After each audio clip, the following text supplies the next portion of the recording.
अखाड़ा में आपका एक बार फिर स्वागत है। राजधानी दिल्ली में प्रदूषण खतरनाक स्तर पर पहुंच चुका है। आज सुबह की शुरुआत धुंध और कोहरे के साथ हुई। आसमान में स्मॉग की चादर दिखाई दी। कई क्षेत्रों में जहरीली स्मॉग की मोटी परत छाई रही।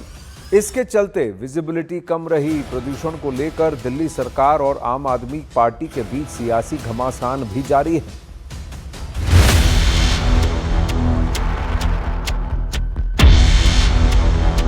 पिछले 5 दिनों में दिल्ली की हवा में कितना जहर है, ये AQI मीटर साफ साफ बता रहा है। 14 दिसंबर को AQI 704 था, 15 दिसंबर को 701, 16 दिसंबर को 330, 17 दिसंबर को 413 और 18 दिसंबर को 411 हो गया। इसीलिए समूचा विपक्ष दिल्ली की रेखा गुप्ता सरकार और केंद्र की मोदी सरकार पर हमलावर हो गया। विपक्ष के आरोपों और मीडिया के सवालों का जवाब देने के लिए दिल्ली के कैबिनेट मंत्री परवेश वर्मा आगे आए। प्रेस कॉन्फ्रेंस में परवेश वर्मा अपनी टेबल पर सिर से ऊंची फाइलों का पुलिंदा लेकर बैठ गए।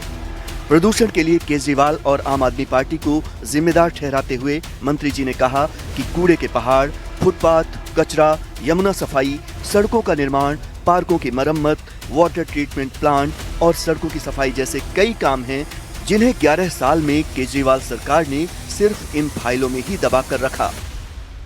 आम आदमी पार्टी की सरकार ने इसमें से आधे काम भी किए होते, ये काम भी कर दिए होते तो हमको केवल इतने काम करने पड़ते।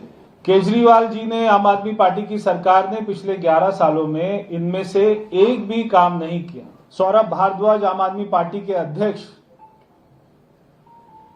अगर वो सड़कों पर जाके ड्रामा कर रहे हैं तो वो अपने 11 साल में जो उन्होंने काम नहीं किया वो उस बात को दिखाते हैं। कोई सड़क टूटी हुई है तो वो पिछले 9 महीने में नहीं टूटी, 11 साल में वो सड़क नहीं बनी। कांग्रेस ने तो रेखा गुप्ता सरकार से इस्तीफा मांग लिया, जबकि समाजवादी पार्टी ने बीजेपी पर वायु प्रदूषण के साथ साथ मानसिक प्रदूषण और राजनीतिक प्रदूषण फैलाने का आरोप लगा दिया।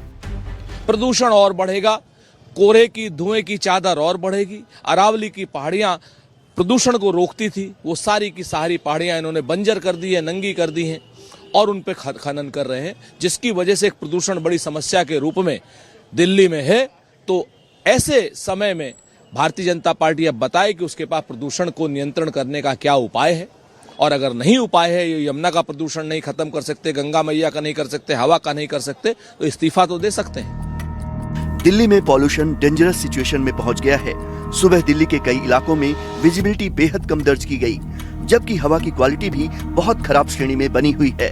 दिल्ली के बारापुला फ्लाईओवर में सुबह से ही स्मॉग की मोटी परत छाई हुई है।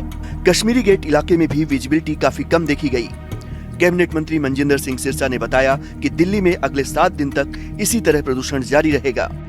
दिल्ली के अंदर अगले 7 दिन बहुत क्रूशियल हैं। अगले 7 दिन जो मैं पिछला आंकड़ा देखता हूँ 2025-2024 का, तो अगले 7 दिन तक 450 AQI रहने वाला है। इस मौसम के अंदर अगर हम उसको 100-125 पॉइंट नीचे ले आएँ तो यही बहुत बड़ा काम हुआ, जिसके लिए हम निरंतर लगे हैं। पर मैं विश्वास दिलाता हूँ, आप रोज का पिछले साल का AQI देखिएगा, इस साल हम उससे 100 पॉइंट लाइन नीचे, 150 लाइन नीचे, लेकिन हम उससे नीचे जरूर लेके आएंगे। हमारे अथक प्रयास चल रहे हैं और दिल्ली के लोगों से मैं सहयोग मांगता हूँ इसके लिए। आप मिलकर ही हम इस लड़ाई को लड़ सकते हैं, वरना संभव नहीं है। इस बीच बढ़ते प्रदूषण की वजह से दिल्ली में आज से no PUC no fuel rule लागू कर दिया गया है, यानी दिल्ली में आज से बिना PUC के पेट्रोल डीजल नहीं मिलेगा। इसके अलावा दिल्ली में सिर्फ उन्हीं बाहरी गाड़ियों को एंट्री मिलेगी जो BS6 कैटेगरी की हैं।